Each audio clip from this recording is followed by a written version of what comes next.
Hello, Bible readers. It is July 7th. Our readings today are from Job chapters 11 to 13 and Mark chapters 5 and 6. So in this Gospel of Mark, maybe this is a familiar story to many of us. Jesus reaches into the lives of a helpless little girl, the daughter of a leader in the synagogue. And while he's on his way, a woman who's been bleeding for a very long time and would have been then unclean for a very long time touches the hem of his cloak, and she's made well. Both stories are talking about reaching into the margins of society. Not a whole lot of value would have been placed on either of these people. It's no coincidence they're both females. This is not a time in the history of the world or a place where girls or women would have been enjoying many privileges in society. And so this is exceptional and pretty extraordinary for Jesus to go out of his way to go help a little girl, and to, on the way, have this unclean person touch his robe, and for him to not rebuke or say something nasty to her, but instead make sure healing happens. And then this rejection of a prophet.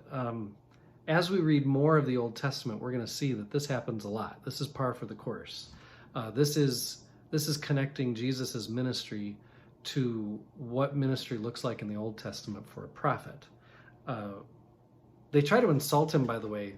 I think this is interesting, by calling him Son of Mary.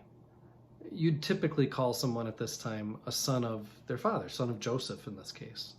But I think it's kind of fun. Mark does this sometimes. He throws in humor, lots of clever little things, and we know better, right? The audience knows better. It's kind of a wink to us who know of Mary's faithfulness. To insult someone by saying Son of Mary, like,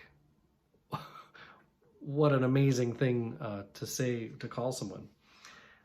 Job, when we jump into these chapters of Job, I mean, you got to wonder, with friends like these, who needs enemies, right? I mean, wow. They are direct. They are not holding anything back at this point with Job. I also think it's important to notice the courtroom language. This is consistent throughout Job. You're going to hear a lot of, I have indeed prepared my case. I know that I shall be vindicated. There's a lot of courtroom kind of language, which I think is appropriate, because I think the whole play, if you were to put Job on for the season of Lent or something. I mean, I actually, on internship in Greenville, South Carolina, we did something like this, not with Job, but we had a courtroom scene, very simple props kind of built around the front of the sanctuary, and we had like a courtroom scene. And I had a professor at seminary talk about our Judgment Day. I mean, even listen to that word, Judgment Day. That's a courtroom kind of feel too, that he imagines it like a plaintiff and a defendant, and that all of us are brought before the throne of God and are found guilty.